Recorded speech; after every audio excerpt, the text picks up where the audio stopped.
Hello everyone, my name is Brian. I have a small business that's called McDuff's Cool Stuff, and I am the owner and only employee of this business.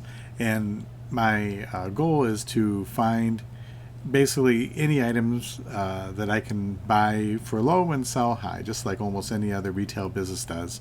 Um, my merchandise basically comes from a couple of different sources, but the biggest one is from buying abandoned storage lockers. So I'm going to show you the one of my storage lockers that I had purchased recently, and I'll take you through the process and maybe show you some of the common misconceptions I get a lot of when I tell people I do this. I always get the same question. Really, it's basically the first question I get is they say, "Is it like Storage Wars on TV?" And the answer is no. It's nothing like that. With a bunch of crazy characters that are assembled that basically don't like each other and trying to sabotage each other's business. I don't really see any of that. Of course, it's like with any business, it's competitive when you're trying to source the lowest price for the things you're going to be selling. All the bidding is done online. I know that the TV show shows people gather together and bidding in a large group. That was done probably prior to about 5 years ago. I think about 5 years ago was the last time I went to an in-person storage auction. And man, in Michigan, if you go to one like in January or something, it's pretty brutal. It's cold, and then you don't even know what's going to be in there. There's no pictures. They just say there's an auction, and you show up.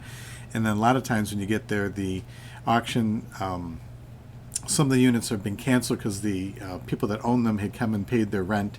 That does happen with the online version as well, but not quite as frequently. So everything is done online. You don't have to go to the things anymore, which is a lot warmer, a lot more convenient as well. You don't generally know the other bidders unless you happen to personally know them. There are lots of bidders. I see their handles on there. They don't generally use their real names.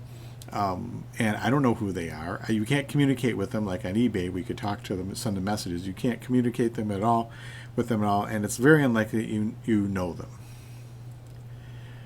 There's no drama involved. You don't since you don't know the other people. There's not going to be this kind of back and forth. I guess the most drama you get is when someone really wants to buy the contents of a locker regardless of the price, and they're just willing to bid it up like crazy. That's happened to me quite a few times where they're bidding and you're looking at the things that you can see and you know that the value is nowhere near what it's going for, and you're wondering what is the reason why they're trying to buy this. If you're going to be going into this kind of business, one thing you want to consider is think about what you're going to be doing with the contents of the locker before you buy it. I can't stress this enough, is you have to have a plan, because you only get 2 days, generally it'll say 48 hours, sometimes 72 hours to clean the thing out, and then all of a sudden you've got a big load of stuff and you don't have a plan for getting rid of it. So my suggestion would be to figure out what is your how are you going to be getting rid of the things. Are you just going to be holding it out? What are you going to do with it? There's a lot of trash that's in these things. Are you going to just put it out on the curb for your garbage men to pick up? Do you have to take it to a place that's going to charge you a fee to dispose of it? There's also the scrap option for metal, but that's only for things for like metal. So you really have to have a plan of how you can get rid of trash, because a lot of these will have a fair amount of trash. Who are you going to sell the things that you're going to keep? All right, so you filtered out all the trash and things.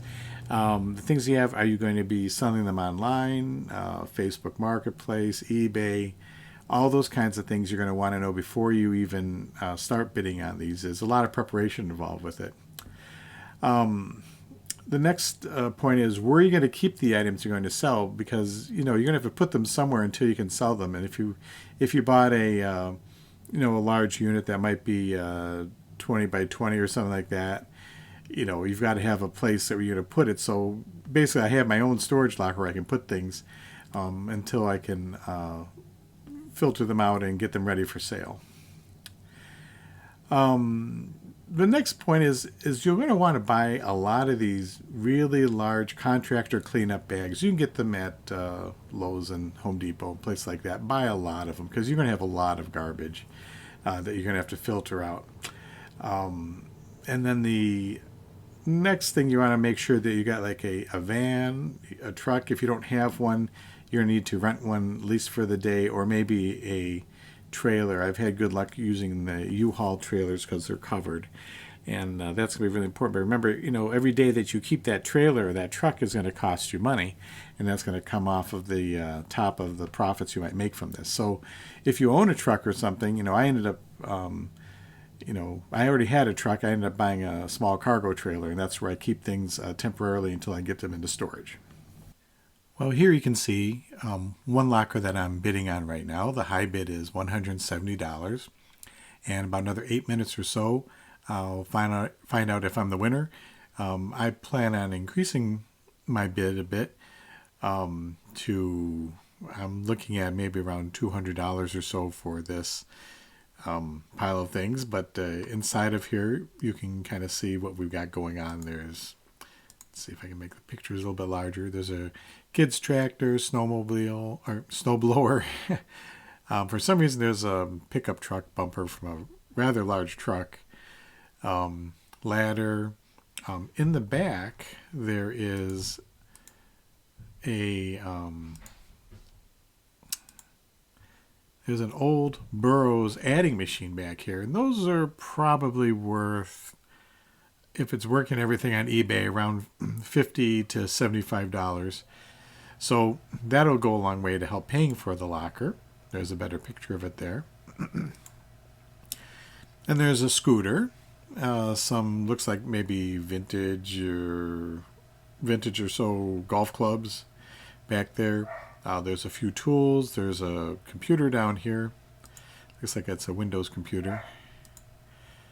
And now this is a little bit deceiving down here. There's some boxes, like cases for tools. About half the time those are empty, so I'm not really counting those until I actually find out there's tools in them. So I'll check back with you in just a few minutes, and I'll let you know how the auction went if I won this one. Okay, we're now getting down to the last couple minutes of auction. I had already been outbid once, so I bid with 1 minute left in the auction to go. The software automatically extends the auction by another 3 or 4 minutes after a bid, if it's that close to the end, to give the other person time to rebid. So we'll see what happens. I put in a $250 max on this one. After that point, it's going to be hard to make money on this after paying the fees and everything that go along with it, and the gas. This one's kind of far away. It's in Monroe, Michigan, which is a bit of a drive for me, but I think it's worth it. The items in there are certainly worth it, but we'll see. Well, this is good news. I actually won this one, and it's got some things in there that I actually want for a change. It doesn't look like there's garbage. You have to worry about lockers that have a lot of garbage bags in them, because what's generally in garbage bags is garbage. Sometimes clothes, but it's usually not things that you want in general. So this one is, I've never bought one of these before. This one is from a private seller or a manager special. Sometimes the managers at storage facilities will take things from different lockers that might be a little bit more better quality, and they'll put them all in one locker and then sell them at one time, because it looks like it's a mishmash of different things that might have been put together. So I will contact them and see what the procedure is to to clear out this locker. So, but that's pretty much how the auction process works. This happens to have been storage treasures, and I haven't used them in a long time to win any lockers. So it's a good site. There's 3 of them that I generally use. One is called Locker Fox. This one, Storage Treasures, and one is just called Online. I can find it here.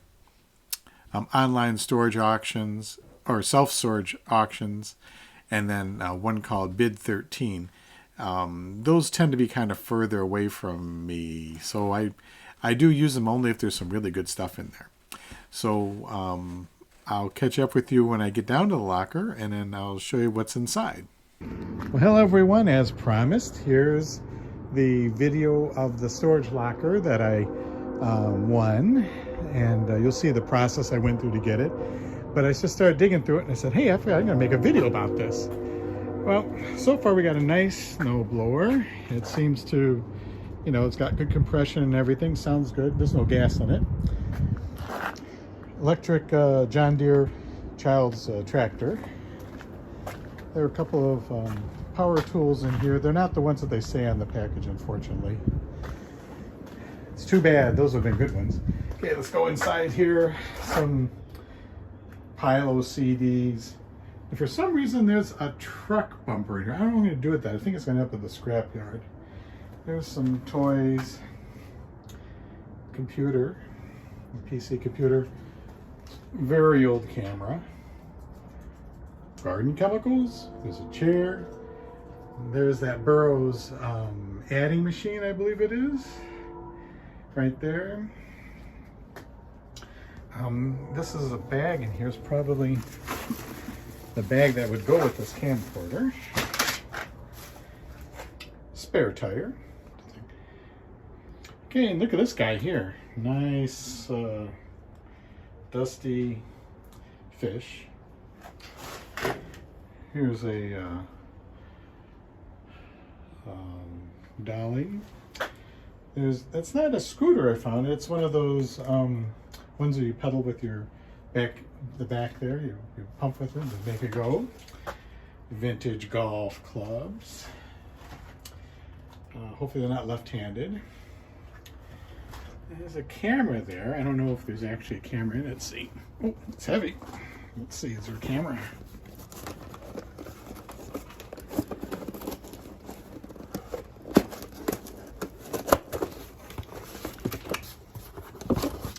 Well, there's no camera, but there's a power supply for something. Everything but the camera's in there. That figures. I'm not sure what this is down here. Looks like some parts, you know, people's parts bins. There's a glass tray. Oh, plastic tray. I stand corrected. Plastic. A couple of woks, a vase, a small table, and a ladder. Wooden ladder. Those are hard to sell too. Okay, let's see how we did on this locker. And I'm going to show you what the costs were to buy the locker and what profits will be coming out of it. Some of them have not been realized yet, which means I haven't sold them yet, but this is my best estimate on all this. And there actually could be more. So hopefully everything will go well, but I'm going to go with my best estimate on this based on my experience. So these are the sales that I'm going with. I've already sold the snowblower. That was $100. The adding machine's value is $50. The tools that are in there are about $50. The toy tractor, I might be able to get $20 for that. There's some things that are not working on it. I'm hoping the fish will go for $20 for the scooter, about $20 worth of CDs, and there may be some DVDs in there as well. And then the computer, I'm going to part it out. There's some other items, miscellaneous things I won't bore you with. There's about $30 more worth of stuff. And I got $4 at the scrapyard. They gave me a total of $334 in sales. So we're going to subtract from the sales our costs. The locker itself was $170. The company that hosts the auction charges $28.50 to me and to any other the bidders that win their lockers. They have to pay a percentage, which brought us to a total of $198.50. That's what it cost me to buy this locker.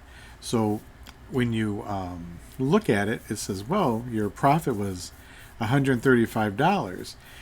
Now that's pretty good, but you know, I really need to scale it up. You know, there's a lot of different ways to do this, but sometimes, you know, you're just really taking a risk. So you have to really ask yourself, are you going to be able to squeeze enough profit out of one of these lockers? And sometimes you just don't know. You're just taking a guess. I've bought lockers for much less than this that gave me a lot more profit. So it's really hard to say with them. So you really are taking a chance with some of these kinds of things. The last bit of information is called return on investment. Basically, how much money did you put into this and how much did you get out? What percentage of that did your investment basically go up by?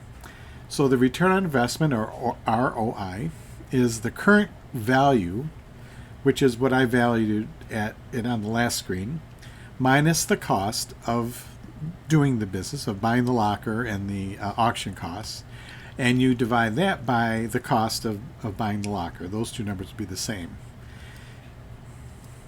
So if you do the math, I have $334 of current value now. The cost of buying the locker is $198.50.